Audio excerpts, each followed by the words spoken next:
મેરું ધૂળવાયું ના મોડણ જેવો ડાયો બારી તો બાર ભો કોઈ મેં બન સક ભગત હોય તો ઉઠાડો ઘરમાં બોલાવો ચિહોર ભાળચાના નગાડા બેઠા થઈને કે હમે હોજની ચીકિયારીઓ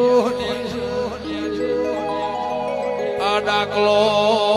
નો વાગસ મને ખવો દીધો ના એ બાવળિયાની વાત કરું છું